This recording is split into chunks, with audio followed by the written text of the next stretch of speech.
we okay? Are we ready? Are we ready? Are you back there? My name is Etta Lopresti. I'm the Indian River County Emergency Management Coordinator.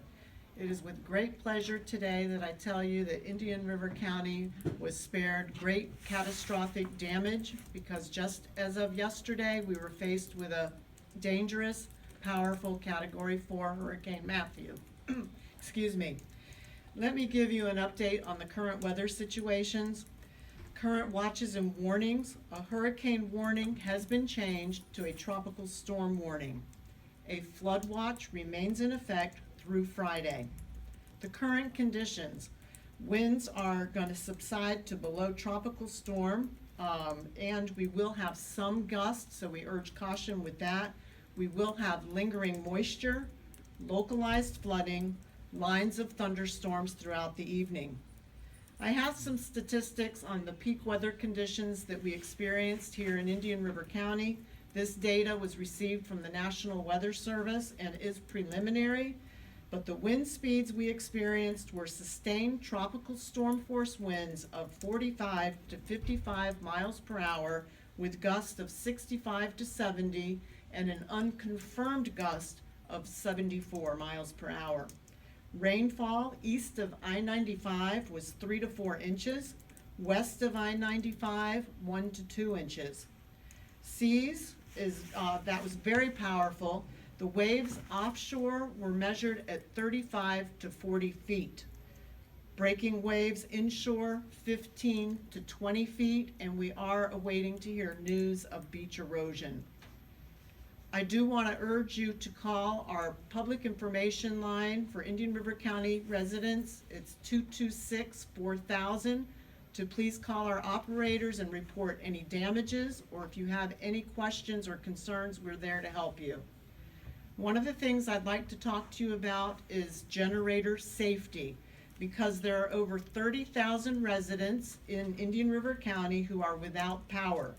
Crews are working to restore your power as soon as possible. The misuse of a portable generator can kill you. It's important that you observe safety measures to save your life. Carbon monoxide is an odorless, colorless gas caused by exhaust fumes. They can be deadly. Be sure to place your generator outdoors in a well-ventilated, dry area away from air intakes into the home. Connecting a portable electric generator directly to your household wiring can be deadly. A generator that is directly connected to your home's wiring can backfeed into the power lines connected into your home. Utility transformers can then increase this lower electrical voltage to thousands of volts, and that's more than enough to kill a utility lineman making outage repairs many miles away. You could also cause expensive damage to utility equipment, your home appliances, and your generator. If a generator is plugged into your home's electrical circuits, it can still backfeed into the utility company lines, which can injure or kill utility workers working on the down power lines. The correct way to use a generator is to connect a heavy-duty, outdoor rated power cord to your generator. Appliances can then be connected to the power cord as long as they are in the wattage range that the generator can supply. Make sure that the outdoor power cord has a sufficient wire range to handle the electrical load. Don't overload your generator. Make sure your generator is properly grounded to avoid electrical shocks. Do not store your gasoline for the generator indoors. Thank you very much and be safe. I'm Eric Flowers, Lieutenant of Public Affairs for the Indian River County Sheriff's Office. I'm very happy to be here reporting to you that the majority of what we're seeing out there is debris in the roadway and down power lines. I've been putting out photos for the last couple hours. You've seen those photos as they're coming across, and you're noticing that it's not a lot of home damage. It's not a lot of, there are some flooded areas, but they're very minor, and they're subsiding as we speak. I can tell you that on the beach side at A1A, Smuggler's Cove does have standing water in that area. We did have to take a SUV to access that area, but that's one of the very few places that we actually had to use a high water vehicle to access. Our courthouse did sustain minor water damage on the second and third floors, and the power is out at our county courthouse. But we're also proud to tell you that in the county, with the utilities and in the city of Vero Beach, there is no boil water notice. The utilities were not compromised. Sewer system is working well in the county area, and things are going very well in that section. We do want to tell you that 911 is being inundated with calls. Our dispatch center is being inundated with calls about road closures. That is not the appropriate place to call. We need you to continue calling 772-226-4000 if you have questions about road closures. I'll let County Administrator Jason Brown speak next. Go ahead. Thank you, Eric. I'm County Administrator Jason Brown. I would like to announce that effective 9/30, we will be opening the bridges to the barrier islands. It is safe to travel to the barrier islands. With that said, we do encourage folks to stay close to home. This is not a time to go out and ride around town. Take care of your affairs at your home. Please be safe. I would like to also thank our emergency management staff and all the folks here that have been doing a great job to keep us safe. I'd like to thank the residents out there for following our recommendations. We've stayed safe out there. Just want to make sure that going forward you stay safe. Heed those warnings that Etta Lopresti told you about regarding the generators. Be careful with that. Be careful if you're getting out there and doing your yard work after the storm. We were safe through the storm. Let's make sure we stay safe after the storm. I want to thank everyone and make sure that also we have some railroad crossings that are out. Proceed carefully there. Stop before you go. We have many intersections that don't have power. Treat those all as a four-way stop. And we dodged a bullet here, and we're very thankful for that. Let's just make sure that we stay safe going forward. Make smart choices going forward. Thank you. Having said that, obviously, this is essentially the all clear. We're saying that the bridges are open. There aren't businesses open out there right now. They're starting to get going. There are places that have power, but please, folks, use caution. Be smart out there. We do have patrol out there. There are still down power lines. There are still trees in the roadway. We're working to get those road and bridges out on scene right now, clearing most of those up. And as the morning continues to progress, most of those will be taken care of. But if people do choose to go out, please use caution. Be careful. This is going to be our last press conference here at 9:30 this morning. We will continue to update you through the EOC, but after this we will begin discussions about sort of downscaling what's happening here at the EOC and how we're going to transition now into the cleanup phase and to progress back into normal life here in Indian River County. We're very happy with how everything went, and we'll be glad to continue to answer your questions, but you are going to see some portions of this sort of start to scale back down now that we realize the damage is not what we had originally anticipated, and we're very happy to report that things are good and getting better every minute. Es un placer anunciar que el condado de Indian River no tuvo grandes daños durante esta tormenta. Por el momento tenemos solamente vientos de 20 millas por hora y estos están pasando. Tenemos inundaciones localizadas alrededor del condado, así que tengan mucho cuidado manejando. Y podemos tener un riesgo de tormentas eléctricas pequeño.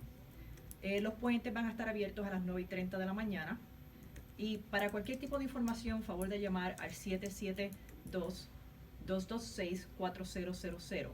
Estamos teniendo llamadas al 911 para saber cuándo las carreteras van a estar abiertas. Estas llamadas deben ser hechas al 772-226-4000. Le pedimos que por favor no manejen si no es necesario. Y por el momento no tenemos ningún tipo de aviso para hervir el agua.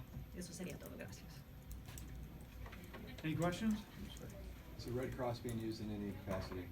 Red Cross is manning the shelters, and they are still on scene here at the EOC, and they will continue to operate in that capacity. Yes. Yep.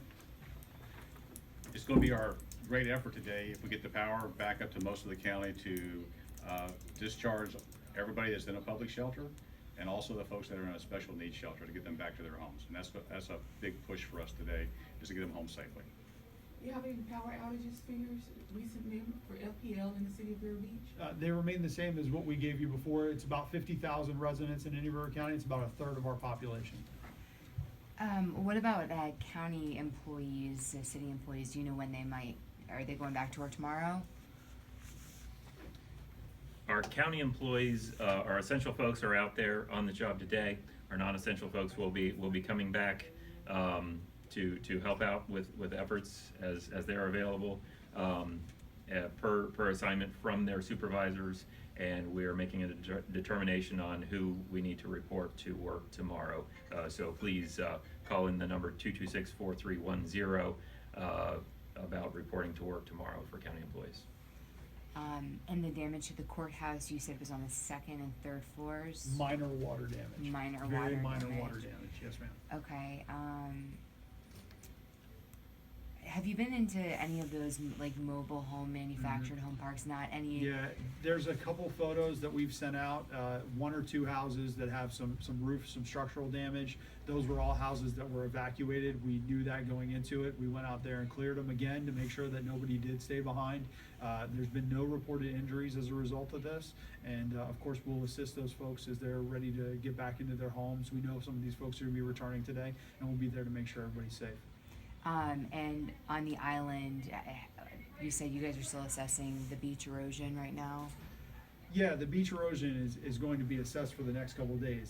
That's gonna take some time for them to do that, but as far as structurally, the beach continues to be in good shape. I sent out that picture of the Ocean Grill. That was one people were asking for. Did the Ocean Grill make it? That shows you that the storm surge really didn't reach what we thought it was going to. So it's very positive so far. Reports back are very positive. Do you have any information about schools reopening or when that may be? Is it gonna be Monday? Yeah, Monday would be back to school. I would imagine most everybody's gonna be back by And Monday. government offices, Government offices. business as usual. I think you're gonna start to see things, everybody back to work by Monday. Anything about curfews, alcohol ban? Those will be discussed later this afternoon. We're hoping that the power will continue to go back on for people as those crews are able to hit the road, and as those numbers of people who gain their power back throughout today and tomorrow gets better. Hopefully, we won't have to do that, but that's still under consideration, and those decisions will be made later this afternoon. What about the condition at Vero Beach Regional Airport? Is that open for flights to return? I believe it's still closed, Think so. but they're doing their assessments over there now, and you would have to check with Jim O'Connor with the city. He'd be able to give you the most up-to-date on that. For our readers and listeners that aren't used to dealing with hurricanes, I mean, we were preparing for the worst. Absolutely. And obviously, we didn't get as bad as we thought we were going to. What attributed to that? Did it just skirt north? What happened to the track? Yeah, it appears that the hurricane stayed off the coast to the east, and also the fact that as it was approaching us, the eye wall sort of seemed to dissolve. It was a much tighter eye wall as it was coming up towards us, but once it actually made landfall to the edge, the eye wall separated into two pieces, and when it did that, the storm itself wasn't quite as secure, wasn't as strong, and so we were able to feel less winds than we normally would have. Anybody else want to comment on it? I'm not a meteorologist. Neither are we. Yeah, that's all the reports that we've seen is that as it was coming up and it made that initial landfall, the eye wall sort of fell apart, and the storm just didn't have the strength that we were expecting. Are there any specific railroad crossings that are closed? Or You guys any know those? streets that are closed? No. I would say that many of the crossings have been damaged. Some are totally broken off. And they're a breakaway type device, and in the high wind, it's an expectation that those things probably would be breaking in the kind of winds that we had. And that's why we encourage people to use all the safety precautions that you would use as you approach those unlighted intersections and any type of crossing that would be over the railroad tracks. Was there any damage to the patio? I think there's some pictures available. I know, I saw Ocean Grill, and I don't think I saw the I've patio. not seen any of the patio. I haven't. I've not heard of any reports in the downtown Vero area. Some folks were asking about the Chamber of Commerce in that area. I've not heard any reports of damage in the downtown area. And the report about still no reported injuries related to the storm? No, Everything is good out there. Even, we had a total of 3 people who reported that a tree fell on their roof. And all of those folks, no injuries, no fire hazards. Only one of those trees, to my knowledge, actually breached into the house. And those folks appear to be okay. Everything seems okay. And one more time, that over on the island, Smuggler's Cove, it's still flooded. Do you know what kind of damage, or is there structural damage based on the flooding? There's a photo actually that I sent out, and it's more the entrance to Smuggler's Cove. It's just, you need a high water vehicle to get in there. It's not that there's any particular damage to the homes or anything like that. It's just that there's flooding in the entrance over there. All right. You'll get an email after this briefing that sort of gives you further information where you're going to be calling if you have more questions as the day proceeds. But essentially, we're breaking down the press room, and this will be the last press conference. So thank you all for being patient with us, for staying here with us. We appreciate all of you, and thank you for sharing all those photos and getting that information out to your listeners and folks watching on TV at home. Thank you.